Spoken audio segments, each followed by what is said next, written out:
नमस्कार दोस्तों, welcome to सरकार स्टडी बेस। तो चलिए दोस्तों, अब हम पढ़ते हैं अगले राजनीतिक विचारक यानी भारत के अंतर्गत अगर बात करें तो आपके सामने जो चित्र दिख रहा है वो है कौटिल्य। कौटिल्य को दूसरे नाम से हम जानते हैं चाणक्य। ठीक है, आप सभी जानते होंगे। या फिर अगर बात करें इनके ओरिजिनल नाम की तो इनको बोला जाता था विष्णुगुप्त। ठीक है, ये भी आपको पता होगा। विष्णुगुप्त, चाणक्य या कौटिल्य, बात करें तीनों में से किसी भी एक की तो बात एक ही की हो रही है यहाँ पे। तो देखिए, इनका जन्म जो है एक प्रकार से कंफर्म नहीं है, अनुमानित रूप से इनका जन्म माना जाता है, यानी कि 370 ईसा पूर्व के आसपास जो है इनका जन्म माना जाता है। कहाँ पे जन्मभूमि हम बात करें तो ये भी अनुमानता है, कहाँ पे, पंजाब। ठीक है, भारत के अंतर्गत। और अगर मृत्यु की बात करें तो मृत्यु भी इनकी एक प्रकार से अनुमानित तौर पर यहाँ डिसाइड की गई है 283 ईसा पूर्व, पाटलिपुत्र। ठीक है, अब अगर निवास स्थान की बात करें पाटलिपुत्र में ये रहते थे। इनकी पत्नी का नाम, ऐसा हम बोल सकते हैं, बृहत कथा कोश इनकी पत्नी का नाम था। ठीक है, यशोमती, मतलब एक प्रकार से बृहत कथा कोश है, उसके अनुसार इनकी जो पत्नी है, इनकी पत्नी का नाम था यशोमती। ठीक है, एक स्रोत है, बृहत कथा कोश एक स्रोत है, उसके अनुसार इनकी पत्नी का नाम था यशोमती। इसके अलावा इनकी कर्मभूमि की अगर बात करें तो कर्मभूमि भारत, यानी कि जो एक प्रकार से अगर बात करें तो इनका जो कर्म क्षेत्र था वो एक प्रकार से शिक्षक का जीवन इन्होंने व्यतीत किया। यानी कि एक प्रकार से अगर बात करें तो जो चाणक्य है, चाणक्य गुरु ये हुआ करते थे और उन्हीं की सहायता से, मतलब जो चाणक्य है उसी की सहायता से चंद्रगुप्त मौर्य ने मौर्य साम्राज्य की स्थापना की थी। और इनकी एक मुख्य रचना हमको देखने को मिलती है जिसको बोला जाता है अर्थशास्त्र। अब अर्थशास्त्र एक प्रकार से धन का शास्त्र नहीं है, एक प्रकार से उस समय की राजनीतिक व्यवस्था, यहाँ पर समाज कैसा था, उसकी राजनीतिक व्यवस्था क्या थी, ठीक है, पॉलिटी, इकोनॉमी, सारी चीज़ों का एक प्रकार से मिश्रण इसके अंतर्गत देखने को मिलता है अर्थशास्त्र के अंतर्गत। और किसकी रचना है ये कौटिल्य की है, यानी कि चाणक्य की है। अब इनको प्रसिद्धि देखने को मिलती है, बहुत सारी प्रसिद्धि एक प्रकार से देखें तो जो चंद्रगुप्त मौर्य के महामंत्री के रूप में इनकी मुख्य प्रसिद्धि हमको देखने को मिलती है। मुख्य तौर पर अगर देखें तो विशेष योगदान इनका जो है मौर्य वंश की स्थापना करने में इनका विशेष योगदान रहता है। इन्हें चंद्रगुप्त मौर्य के द्वारा जो है मौर्य वंश की स्थापना की जाती है, परंतु विशेष योगदान इस व्यक्ति का रहता है। इसके अलावा हम बात कर सकते हैं मुद्रा राक्षस, जो एक ग्रंथ है, उसमें कहा गया है कि राजा नंद ने भरे दरबार में चाणक्य को उसके जो है उस पद से हटा दिया था। मतलब जो नंद वंश था, नंद वंश के समय जो घनानंद है उसने चाणक्य को उनके पद से हटा दिया था, मतलब भारी बेइज्जती की थी। तो इस पर चाणक्य ने शपथ ली थी कि वह उसके परिवार तथा वंश को एक प्रकार से निर्मूल या फिर एक प्रकार से नष्ट कर देगा। ये हमको देखने को मिलता है। इसके अलावा चाणक्य की और बात करें हम यहाँ तो चाणक्य ने अर्थशास्त्र नामक एक ग्रंथ, मतलब जो ग्रंथ है, जो रचना की है उन्होंने, तो उसमें उस समय की तत्कालीन राजनीति, अर्थनीति, इतिहास, आचरण शास्त्र, बहुत सारी चीज़ों का यहाँ पे हमको देखने को मिलता है मौर्य काल का। तो ये सारी चीज़ हम बेसिक चीज़ें देख सकते हैं कौटिल्य के बारे में। तो चलिए एक एक करके है जो है इसके बारे में हम जानते हैं कौटिल्य के बारे में। तो कौटिल्य का बेसिक रूप से जीवन परिचय की अगर मैं बात करूँ यहाँ तो प्राचीन भारत के राजनीतिक विचारक थे एक प्रकार से, और चंद्रगुप्त मौर्य के प्रधानमंत्री थे। मतलब प्राचीन भारत के राजनीतिक विचारक थे। इनकी एक पुस्तक से हमको पता चलता है, पुस्तक का नाम है अर्थशास्त्र। ठीक है, तो कौटिल्य की सहायता से ही चंद्रगुप्त मौर्य ने घनानंद जो था, धनानंद, उसको पराजित करके मौर्य साम्राज्य की स्थापना की थी। और हमें एक प्रकार से कौटिल्य के दर्शन संबंधी विचार, उसकी एक पुस्तक है जो कि अर्थशास्त्र है, तो दर्शन संबंधी विचार भी इसमें देखने को मिलते हैं। अर्थशास्त्र को हम एक प्रकार से जो है राजनीति शास्त्र से संबंधित ग्रंथ एक प्रकार से बोल सकते हैं, या फिर हम बोल सकते हैं राजनीतिक यथार्थवाद की बाइबल इसको बोला जाता है। बाइबल एक प्रकार से इसको बोला जाता है ग्रंथ। अर्थशास्त्र में हम यहाँ देख सकते हैं 15 हमको अभिकरण देखने को मिलते हैं। जैसे चैप्टर होती, यूनिट होती है ना, उसी प्रकार यहाँ पे 15 अभिकरण थे, 180 प्रकरण थे और 4000 यहाँ पे श्लोक देखने को मिलते हैं। तो ये तीन चीज़ें यहाँ पे देखने को मिलती हैं अर्थशास्त्र पुस्तक में। अर्थशास्त्र की प्रथम पांडुलिपि जो थी वो एक समाज, मतलब प्रथम पांडुलिपि की अगर बात करें तो एक जो है साम शास्त्री, जो एक उसके द्वारा खोजी गई थी, साम शास्त्री के द्वारा खोजी गई थी प्रथम पांडुलिपि। इसमें ना तो लेखक का नाम था और ना ही पाटलिपुत्र का उल्लेख मिलता है। फिर भी अर्थशास्त्र को मौर्य का, जो मौर्यकालीन है, मौर्यकालीन की रचना इसको माना जाता है अर्थशास्त्र को। साथ में देखें राज्य संबंधी विचार इनके देख लेते हैं। मतलब कौटिल्य के राज्य संबंधी विचार की अगर बात करें तो हमको बहुत सारी चीज़ यहाँ देखने को मिलती है। तो सबसे पहले हम देख लेते हैं राज्य की अवधारणा। देखिए, तो राज्य की जो उत्पत्ति है उसकी अवधारणा की बात करें तो देखिए कौटिल्य के द्वारा जो है, कौटिल्य ने राज्य की उत्पत्ति के संदर्भ में सामाजिक समझौता का सिद्धांत दिया था। सामाजिक समझौता का सिद्धांत इनके द्वारा दिया गया, किसके लिए, राज्य की उत्पत्ति की अवधारणा संबंधित। कौटिल्य के अनुसार मत्स्य न्याय की स्थिति से तंग आकर लोगों ने एक प्रकार से एक सामाजिक समझौते के आधार पर मनु को अपना राजा चुना, और इस समझौते के अनुसार लोगों ने अपनी उपज, जो अपनी उपज थी, जो भी खेती के माध्यम से देखते थे, 1/6 भाग राजा को देना स्वीकार किया, जबकि बदले में राजा ने उनकी सुरक्षा तथा कल्याण का उत्तरदायित्व संभाला। तो ये बोल सकते हैं हम राज्य की अवधारणा, मतलब राज्य की उत्पत्ति की अवधारणा। इसके अलावा राज्य के सप्तांग की बात करें तो ये हम जो है विस्तार से यहाँ जानेंगे नीचे, पर पहले हम देख लेते हैं यहाँ पे राज्य के कार्य। ठीक है, तो राज्य के कार्य की अगर बात करें हम यहाँ पे, तो राज्य के कार्य हमको देखने को मिलते हैं। जैसे कौटिल्य के अनुसार हम बात करें राज्य के कार्य, तो राज्य के कार्य क्या होने चाहिए? इंटरनल और जो एक्सटर्नल सिक्योरिटी से संबंधित जो मामले हैं, यानी कि हम बोलें तो आंतरिक और बाह्य, आंतरिक और बाह्य जो सुरक्षा है उससे संबंधित जो आक्रमण होते हैं उसका ये प्रमुख कार्य होगा राज्य का, इनसे बचाव के लिए। दूसरी चीज़ राज्य का काम क्या होगा? दूसरी चीज़ राज्य का काम होगा साम्राज्य का विस्तार करना। तीसरा जो राज्य का काम होगा वो जो लोग राज्य में रह रहे हैं उनके लिए कल्याणकारी कार्यक्रम और जो न्यायपूर्ण समाज है उनकी स्थापना करना इसका प्रमुख कार्य हमको देखने को मिलता है। तो देखिए, आंतरिक और बाह्य सुरक्षा देखने को मिलता है राज्य का प्रमुख कार्य, साम्राज्य विस्तार, दूसरी चीज़ कल्याणकारी योजना और जो व्यवस्था है और न्यायपूर्ण समाज की स्थापना करना इसका मुख्य कार्य था। इसके अलावा समीक्षा बात करें हम, समीक्षा यानी कौटिल्य के जो सप्तांग सिद्धांत है जिसके अंतर्गत हम ये बात करेंगे, तो यहाँ देखिए सॉरी, यहाँ देखिए हम देख सकते हैं राज्य के जो तत्व है उसको हम पहले देख लेते हैं, उसके बाद हम जो है बाकी की चीज़ें, मतलब जो है समीक्षा से संबंधित चीज़ें देखेंगे। तो चलिए, यहाँ पे सप्तांग सिद्धांत क्या बोलते हैं? कौटिल्य के अनुसार अगर देखें तो सप्तांग सिद्धांत में 7 अंग देखने को मिलते हैं। जिस प्रकार शरीर में जो है हमको विभिन्न प्रकार के अंग देखने को मिलते हैं, उसी प्रकार राज्य में हमको सप्तांग देखने को मिलते हैं। तो यहाँ देख सकते हैं, देखिए कौटिल्य ने अपने दर्शन में राज्य की सप्तांग अवधारणा को प्रस्तुत किया है, और कौटिल्य के अनुसार राज्य रूपी जो शरीर है उसमें ये 7 अनिवार्य अंग माना गया है। इन अंगों के पारस्परिक सहयोग से ही कोई जो राज्य है वो जीवित रह सकता है। अगर इनमें से कोई भी एक अपंग या एक प्रकार से नहीं रहता है तो वो राज्य नष्ट हो जाएगा, इनके द्वारा कहा गया था। इनमें हम देखें तो ये परस्पर एक दूसरे पर निर्भर है, ये जो 7 अंग है वो एक दूसरे पर निर्भर है। इनमें से किसी एक अंग के विकारग्रस्त होने पर अन्य शेष अंग जो है प्रभावित होते हैं, यानी कि एक प्रकार से काम नहीं करते हैं। तो 7 अंग हमको देखने को मिलता है। एक राजा देखने को मिलता है, अमात्य देखने को मिलता है, जनपद, दुर्ग, कोष, दंड और मित्र देखने को मिलता है। तो यहाँ देख सकते हैं हम, देखिए जो अलग अलग प्रकार के जो अंग हैं उनके बारे में हम यहाँ एक एक करके जान लेते हैं। तो सबसे पहले राजा, राजा आप जानते होंगे आज की डेट में हम इसकी तुलना प्रधानमंत्री से कर सकते हैं। ठीक है, तो कौटिल्य के अनुसार राजा जो है 7 अंगों पर सर्वोपरि था। ठीक है, मतलब ये जो बाकी के 6 अंग है उनका एक बॉस हुआ करता था जिसको बोला जाता था राजा। तो सर्वाधिक महत्वपूर्ण ये इसको बोला जाता था, और इसी संदर्भ में कौटिल्य ने राजा को एक प्रकार से राज्य की संज्ञा दी है। ठीक है, इसके अलावा नेक्स्ट जो हमको देखने को मिलता है अमात्य। तो अमात्य क्या था? कौटिल्य के अनुसार जिस प्रकार गाड़ी एक पहिए से नहीं चल सकती, उसी प्रकार राजकीय कार्य भी बिना अमात्य के सहयोग के नहीं चलाया जा सकता। अर्थात हम बोले तो कौटिल्य ने नियुक्ति से पूर्व अमात्यों की योग्यता व चरित्र परीक्षण का भी यहाँ पर बल दिया है। तो अमात्य जो था मुख्य धुरी हुआ करता था राज्य को, राजकार्य को चलाने के लिए, हम इसको बोल सकते हैं। ठीक है, तीसरी चीज़ हमको देखने को मिलती है सप्तांग सिद्धांत के अंतर्गत, तो तीसरी चीज़ जनपद देखने को मिलती है। तो जनपद आपने सुना भी होगा काफ़ी। तो कौटिल्य के अनुसार राजा का एक शक्तिशाली राज्य की स्थापना हेतु नए जनपदों या भूमि की स्थापना करनी चाहिए।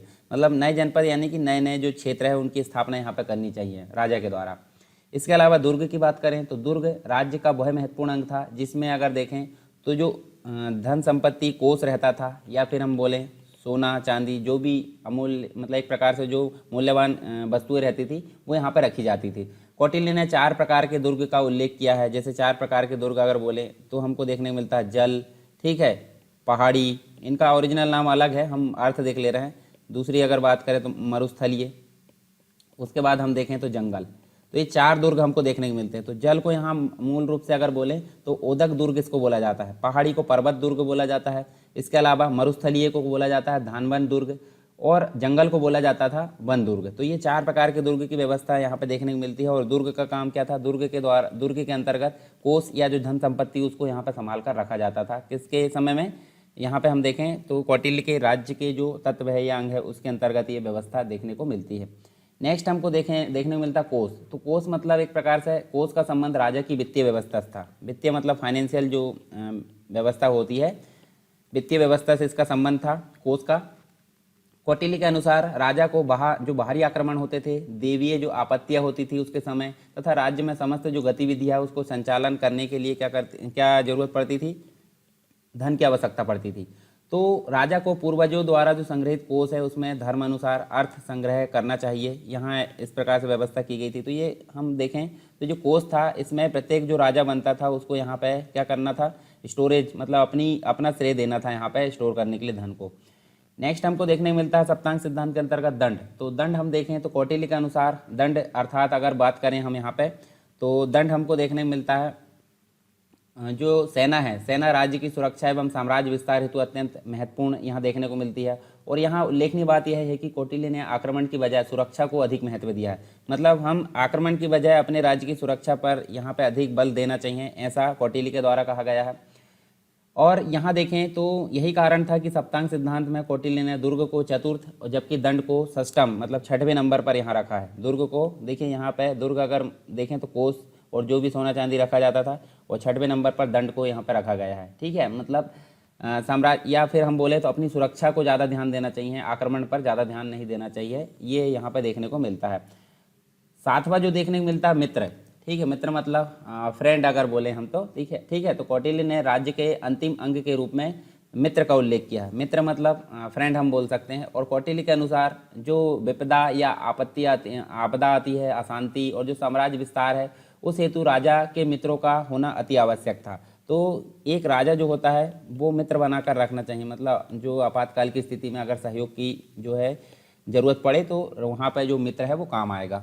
तो यहाँ देखिए सप्तांग सिद्धांत के अंतर्गत हमको 7 अंग देखने को मिले। राजा यानी कि जो 6 था यानी कि 6 अंग थे, उनका एक बॉस हुआ करता था राजा, और इसी को यहाँ पर राज्य की संज्ञा दी। अमात्य के बगैर यहाँ पे क्या होता था, राजकार्य नहीं चल सकता था। जनपद नए नए राज्यों की स्थापना यहाँ होना था। दुर्ग मतलब कोष सोना चांदी यहाँ, और कोष एक प्रकार से पहले से बनी हुई जो पूर्वजों के द्वारा एकत्रित किया गया जो भी कोष था उसमें जो राजा होता था वो अपनी व्यवस्था के अनुसार या अपना उसमें श्रेय देता था स्टोर करने के लिए धन को। दंड, यहाँ पर दंड की व्यवस्था देखने को मिलती है। तो सेना राज्य की सुरक्षा एवं साम्राज्य विस्तार हेतु अति आवश्यक है यहाँ देखने को मिलता है, और सुरक्षा की दृष्टि को काफ़ी महत्वपूर्ण बताया गया है ताकि आक्रमण को। मित्र होना आवश्यक है राजा का, ठीक है, ताकि आपातकाल की स्थिति में उसका सहयोग कर सके। तो ये देखने को मिलता है हमको कौटिल्य के सप्तांग सिद्धांत। इसके बाद हम देखते हैं अब नेक्स्ट हमको देखने को मिलता है यहाँ देखें तो हमको एक चीज़ यहाँ देखने को मिली थी, कौन सी, देखिए राज्य के कार्य तो हमने देख लिया, आंतरिक और बाह्य सुरक्षा, साम्राज्य विस्तार और कल्याणकारी जो समाज और न्यायपूर्ण समाज की स्थापना करना था।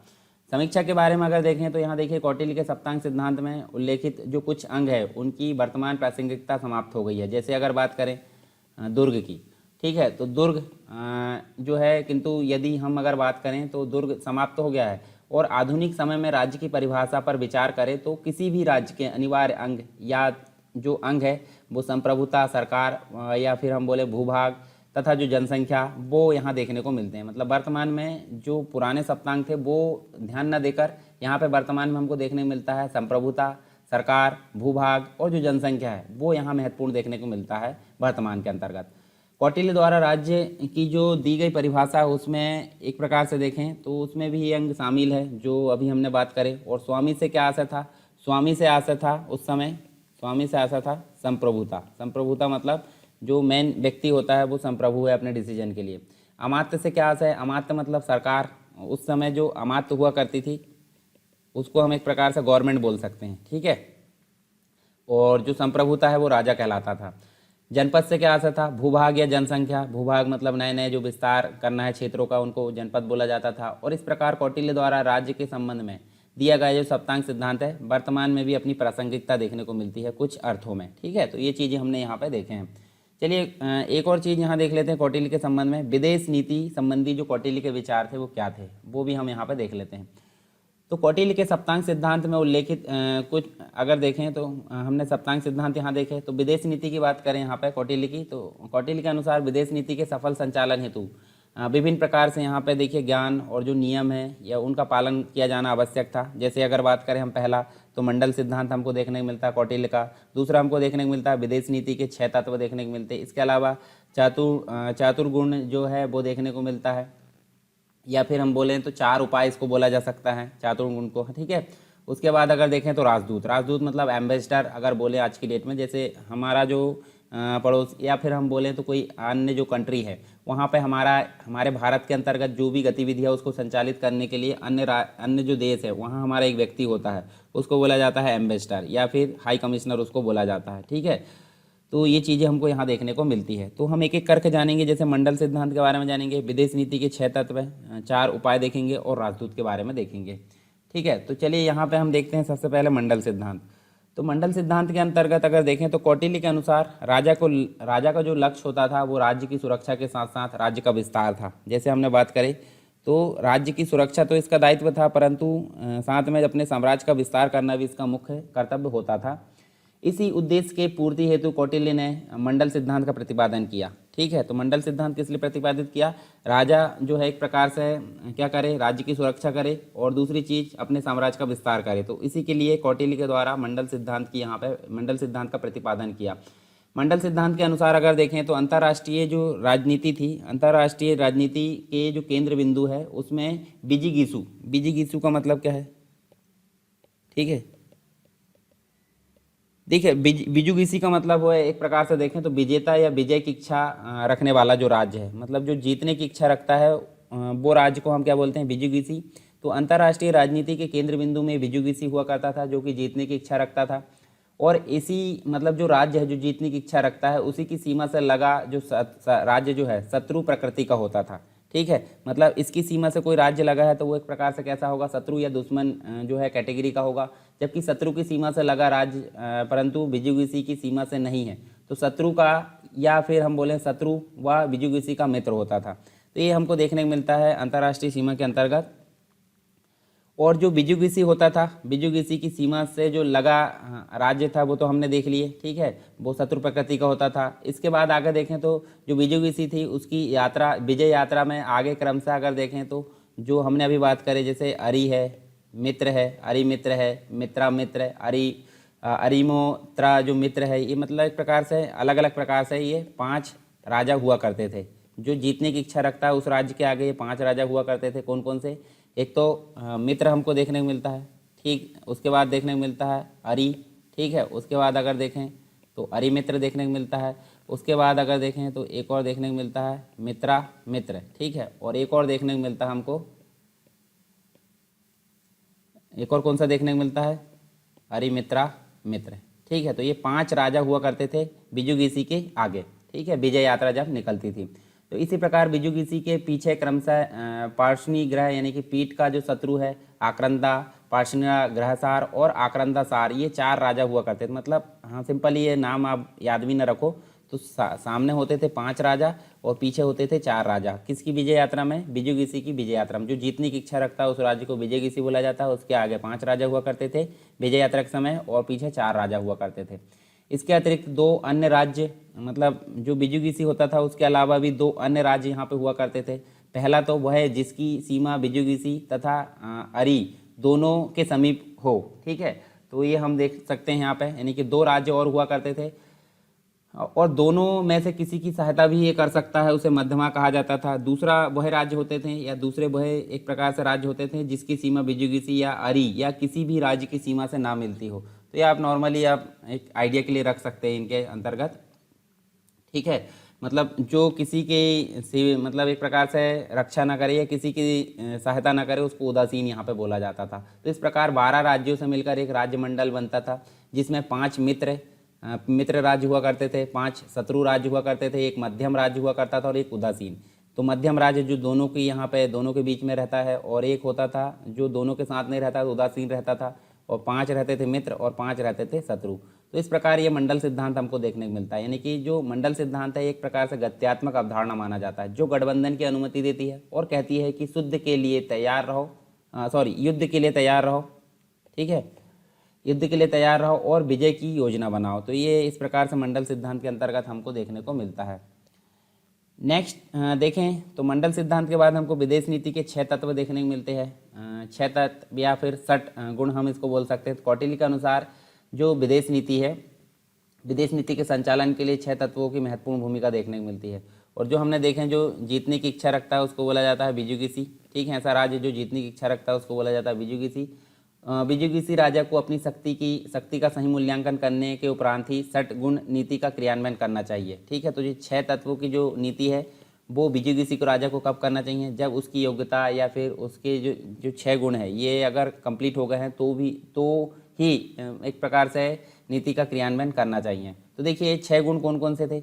एक तो था संधि। संधि का मतलब दो राज्यों का एक प्रकार से कुछ शर्तों के अनुसार मेल हो जाना, उसको संधि बोला जाता है। विग्रह किसको बोला जाता है, राज्य हित में संधि को तोड़ना, यानी संधि जो हुई है उसको तोड़ देना विग्रह कहलाता है। इसके अलावा आसन की अगर बात करें तो उपेक्षा करना। ठीक है, यान मतलब होता है चढ़ाई करना किसी राज्य पर, और संश्रय मतलब होता है आत्मसमर्पण करना, और द्वैधी भाव का मतलब होता है संधि और विग्रह दोनों से काम लेना, इसका मतलब होता है। तो ये 6 गुण हमने देखे हैं, विदेश नीति के 6 तत्व यहाँ देखने को मिलते हैं कौटिल्य के अनुसार। इसके बाद हम देखते हैं चातुर्गुण, या फिर हम बोल सकते हैं इसको 4 उपाय भी बोला जाता है। ठीक है, इसको क्या बोला जाता है, 4 उपाय। और कौटिल्य के अनुसार विदेश नीति संबंधी जो 6 गुण थे, नीति का पालन यहाँ पे 4 उपायों द्वारा किया जाना चाहिए, जैसे कि साम है, दाम है, भेद है और दंड है। साम दाम दंड भेद हम बोलते हैं ना नॉर्मली, मतलब चारों खाने एक प्रकार से हर तरीके से जो है प्रयास करना। तो साम का मतलब क्या होता था, जो विरोधी राजा था, ठीक है, साम का मतलब था विरोधी राजा को मैत्री भाव से बातचीत द्वारा समझा बुझाकर अपने पक्ष में कर लेना। ठीक है, इसको विरोधी राजा को अपनी बातों मतलब अपने अनुसार जो बात करके अपने पक्ष में कर लेना, ये साम कहलाता था। दाम का मतलब होता विरोधी राजा को धन देकर, ठीक है, दाम मतलब विरोधी राजा को धन देकर यहाँ अपने पक्ष में कर लेना। भेद का मतलब होता है शत्रु एवं उसकी प्रकृतियों के बीच जो है भेद उत्पन्न करना। ठीक है, शत्रु और उसकी प्रकृति जो है उसके बीच में भेद उत्पन्न करना। और दंड का मतलब होता है विरोधी राजा जो है, ये तीनों उपाय काम ना आए तो ये दंड का प्रयोग किया जाता था, यानी विरोधी राजा को भयभीत करके अपने पक्ष में कर लेना। इस प्रकार दंड का आशय सीधे बल प्रयोग की नीति से नहीं बल्कि युद्ध के पूर्व जो है धमकी देना भी है। मतलब सीधे बल का प्रयोग नहीं, यहाँ पे धमकी देकर अगर काम हो जाता है तो अच्छी बात है, नहीं तो ये जो है दंड देने की प्रक्रिया यहाँ देखने को मिलती है। ठीक है, कौटिल्य के अनुसार विदेश नीति के संचालन के लिए यहाँ हमको देखने को मिलता है यानी कि 4 उपाय इसी क्रम में पालन करना चाहिए। ठीक है, जो 4 उपाय है इसी क्रम में पालन करना चाहिए अगर विदेश नीति का सही से पालन करना हो तो। नेक्स्ट जो चीज़ देखने को मिलती है यहाँ पे विदेश नीति के अंतर्गत राजदूत। राजदूत हम देखें तो कोई दूसरे राष्ट्र में हमारा एक प्रकार से वाहक होता है, यानी कि राष्ट्र की नीतियों एवं नियमों को दूसरे राष्ट्र तक पहुँचाने वाला एक वाहक राजदूत होता है।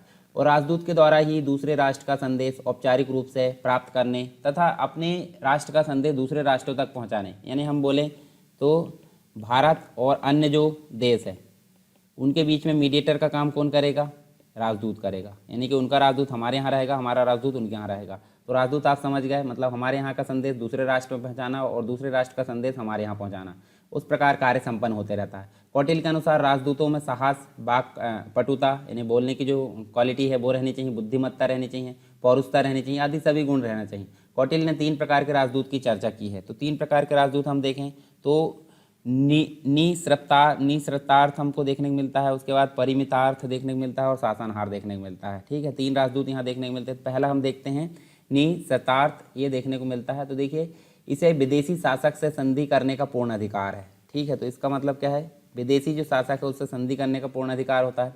परिमितार्थ का मतलब होता है इसे सिर्फ वही समझौते का अधिकार, मतलब एक प्रकार से लिमिटेशन होता है, जो समझौते करने का आदेश दिया गया है सिर्फ वही समझौते ये करेगा, परिमितार्थ। शासनहार का मतलब क्या होता है, इसे केवल राजकीय संदेश पहुंचाने, मतलब एक प्रकार से ये सिर्फ संदेश वाहक का काम करता था, कौन, शासनहार।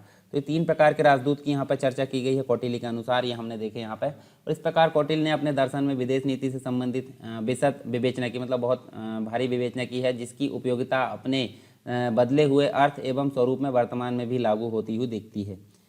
बाद में कौटिल्य का न्याय संबंधी विचार अगर बात करें हम, तो कौटिल्य का न्याय संबंधी विचार के अंतर्गत हमको जो है इसके अनुसार, मतलब कौटिल्य के अनुसार राज्य के स्थायित्व एवं समृद्धि के लिए आवश्यक माना जाता है न्याय संबंधी जो विचार है। राज्य में न्यायपूर्ण शासन तंत्र हो ऐसा माना जाता है। न्यायपूर्ण शासन तंत्र में अधिकारों का न्यायपूर्ण विभाजन आवश्यक होता है। इसी तथ्य को दृष्टिगत रखते हुए जो कौटिल्य है उन्होंने मौर्यकालीन न्यायालय को एक प्रकार से 2 भागों में बांटा है। तो 2 भाग कौन कौन से, एक तो धर्मस्थीय न्यायालय, दूसरा है कंठक शोधन न्यायालय। तो धर्मस्थीय न्यायालय की अगर बात करें यहाँ से, तो हम देख सकते हैं इसकी तुलना जो है, जो धर्मस्थीय न्यायालय इसकी तुलना हमको दीवानी यानी कि जो सिविल कोर्ट है वर्तमान में, इसकी तुलना किससे की गई है, सिविल कोर्ट से की गई है। ठीक है, इसकी धर्मस्थीय न्यायालय की वर्तमान की अगर बात करें तो इसका मुख्य जो है मुख्य न्यायाधीश धर्मस्थ कहलाता है। जैसे नाम से स्पष्ट है, इसका जो मुख्य न्यायाधीश है या जो चीफ जस्टिस है वो कहलाता है धर्मस्थ। इसके अलावा कंठक शोधन, तो इसकी जो तुलना है क्रिमिनल जो कोर्ट है, क्रिमिनल कोर्ट से इसकी तुलना की गई है। ठीक है, फौजदारी कानून जिसे हम बोलते हैं। और इसका जो मुख्य न्यायाधीश होता है, चीफ जस्टिस होता है, उसको बोला जाता है प्रादेशिक। ठीक है, ये दोनों आप याद रख सकते हैं। दो प्रकार के कोर्ट की यहाँ बात की गई है कौटिल्य के अनुसार। न्याय जो संबंधित विचार उसमें धर्मस्थीय न्यायालय, इसकी तुलना सिविल कोर्ट से की गई है और इसका प्रमुख धर्मस्थ होता है चीफ जस्टिस। और कंठक शोधन में ये क्रिमिनल न्यायालय या फौजदारी न्यायालय से इसकी तुलना की जा सकती है। इसका जो प्रमुख चीफ जस्टिस होता है वो प्रादेशिक कहलाता है। ठीक है, और प्रत्येक न्यायालय में 6 न्यायाधीश होते थे। उनमें 3 जो होते थे, 3 एक प्रकार से विधि विशेषज्ञ व 3 अमात्य हुआ करते थे। कौटिल्य के अनुसार विधि के 4 स्रोत हमको देखने को मिलते। देखिए, एक तो 6 न्यायाधीश होते थे यहाँ पे, 3 विधि विशेषज्ञ होते थे और 3 अमात्य हुआ करते थे। 4 विधि के स्रोत कौन कौन से देखने को मिलते? एक तो धर्म देखने को मिलता है, ठीक है, दूसरा देखने को मिलता है व्यवहार, तीसरा देखने को मिलता है चरित्र और चौथा देखने को मिलता है राजाज्ञा, राजा की आज्ञा मतलब। तो धर्म का मतलब क्या है? सत्य पर आधारित जो कानून होता था उसको बोला जाता था धर्म। ठीक है, तो ये 4 विधि के स्रोत यहाँ देखने को मिलते हैं। व्यवहार की बात करें तो साक्ष्यों के आधार पर निर्णय लेना, साक्ष्य मतलब सबूतों के आधार पर निर्णय लेना, ये कहलाता था एक प्रकार से व्यवहार। और चरित्र का मतलब होता था अगर पारस्परिक सहमति से कोई ऐसा व्यवहार तय हो जो नियम विरुद्ध हो तो उसे नहीं मानना चाहिए। ठीक है, मतलब ये होता था चरित्र।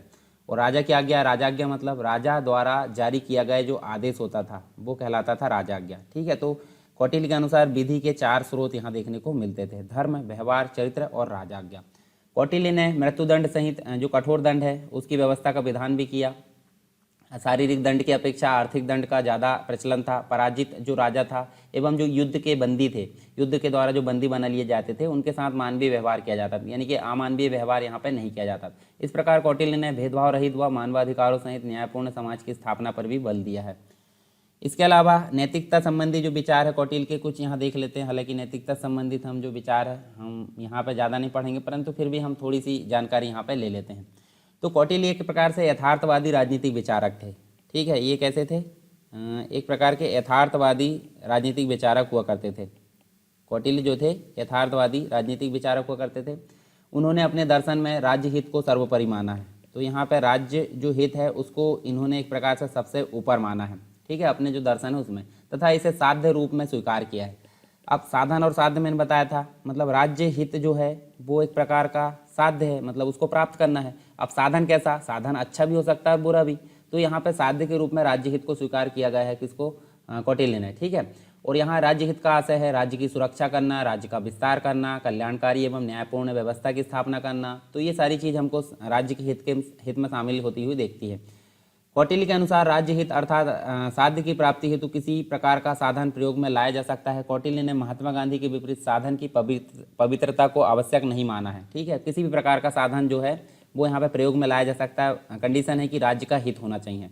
जबकि महात्मा गांधी जी ने कहा था कि साधन मतलब साधन अगर शुद्ध होगा तो साध्य ऑटोमेटिक शुद्ध हो जाएगा। मतलब जिस प्रकार से आप राज्य हित के लिए कोई गलत मतलब एक प्रकार से साधन उपयोग कर रहे हैं तो राज्य का हित आपके लिए सक्सेसफुल नहीं होगा।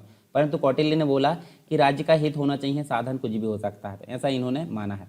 इस संदर्भ में कौटिल्य ने नैतिक साध्य की तो बात की है किंतु नैतिक साधन की बात नहीं की है। मतलब साध्य जो है नैतिकता के आधार पर होना चाहिए, यानी कि राज्य का हित होना चाहिए, परंतु साधन जो है नैतिक होना चाहिए, इसकी बात कौटिल्य के द्वारा नहीं कही गई है।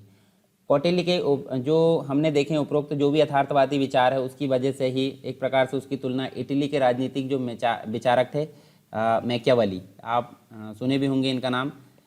इटली के मैकियावेली से इनकी तुलना की जाती है। हालांकि कुछ आधुनिक विचारकों ने कौटिल्य के नैतिकता संबंधी विचार की आलोचना भी की है, यानी कि कमियां बताई है, तथा यह प्रमाणित करने का प्रयास भी किया है कि कौटिल्य ने साधन की पवित्रता को स्वीकार न करते हुए धार्मिक या जो अधार्मिक है किसी भी प्रकार के साधन को अपनाने का समर्थन किया है। तो ये हमको देखने को मिलता है यहाँ पर।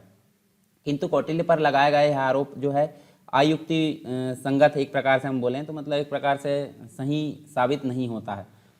कौटिल्य ने अर्थशास्त्र के प्रथम अधिकरण में ही धर्म के महत्व पर प्रकाश डाला था। जो अर्थशास्त्र था उसमें कौटिल्य ने धर्म का जो महत्व है उस पर प्रकाश डाला था। किस पर? अर्थशास्त्र में। ठीक है, और यहाँ कौटिल्य ने कहा था कि राजा को अपने धर्म से एक प्रकार से जुड़ा रहना चाहिए, मतलब एक प्रकार से धर्म से जुड़े नहीं रहना चाहिए, होना चाहिए। जो राजा धर्म का आचरण करता है वही इस लोक और परलोक में सुखी रहता है। उसी प्रकार कौटिल्य ने जनता के लिए भी वर्ण व्यवस्था एवं आश्रम व्यवस्था के अनुसार अपने अपने धर्म का पालन करने की बात कही। यहाँ यह बात भी उल्लेखनीय हो जाती है कि कौटिल्य ने जो है कूटनीति का प्रयोग केवल अधार्मिक एवं दुष्ट लोगों के साथ ही करने की बात कही, ना कि धार्मिक लोगों। तो धार्मिक लोगों को इस प्रकार की व्यवस्था नहीं थी कि उनके अंतर्गत जो है उनके साथ कूटनीति का व्यवहार किया जाए। तो ये चीज़ हमको देखने को मिलती है नैतिकता संबंधी विचार में कौटिल्य के। तो चलिए अब जो है मूल्यांकन के रूप में हम देख लेते हैं कौटिल्य का जो भी हमने विचार देखे हैं वो क्या सही है या फिर उसमें क्या प्रासंगिकता है या अप्रासंगिकता है।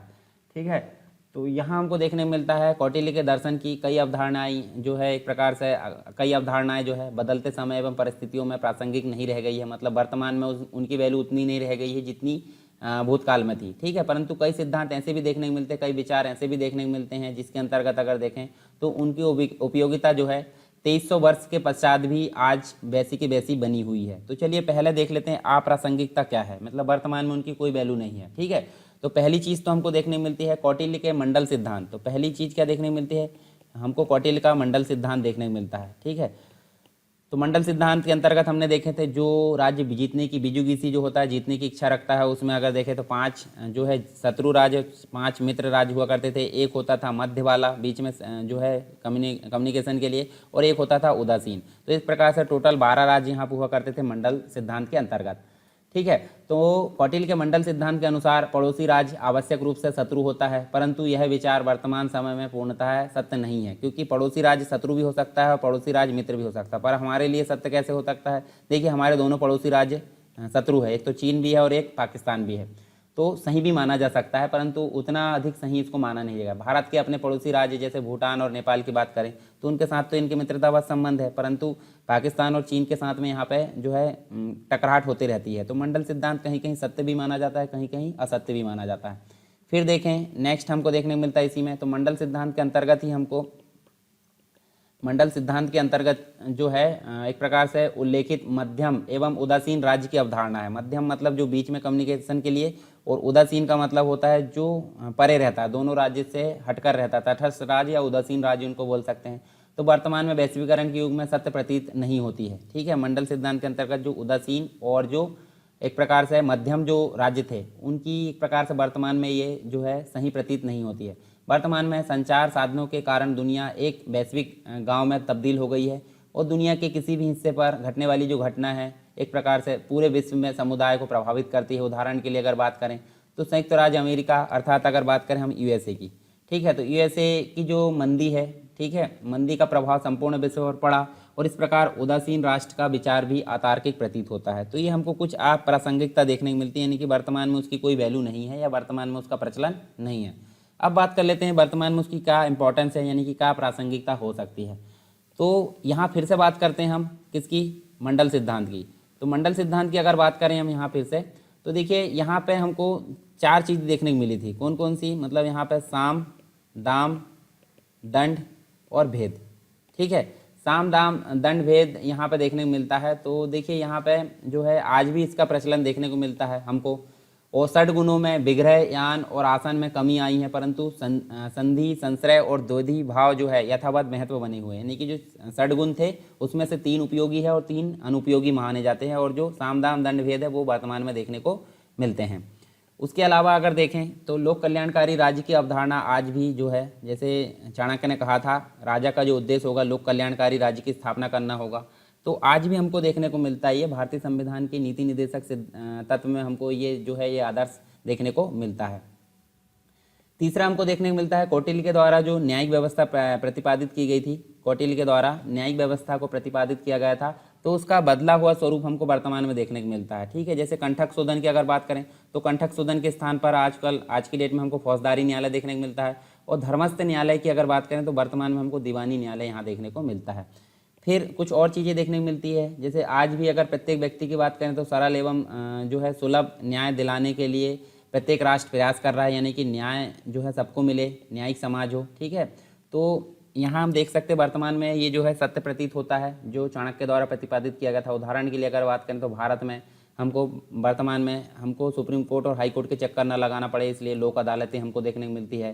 साथ में ग्राम न्यायालय देखने को मिलते हैं, फास्ट ट्रैक कोर्ट देखने को मिलते हैं। तो वर्तमान में प्रासंगिकता इसकी देखने को मिलती है। तो ये सारी चीज़ हमने देखे यहाँ पे चाणक्य के बारे में। अब थोड़ी सी चीज़ और देख लेते हैं। जैसे हम देखें यहाँ पे, तो इस प्रकार जो चाणक्य थे या कौटिल्य थे, उन्होंने प्राचीन काल की परिस्थितियों को ध्यान में रखते हुए एक व्यवहारिक दर्शन का प्रतिपादन किया था, जिसमें आदर्श की बजाय यथार्थ पर अधिक ध्यान दिया गया।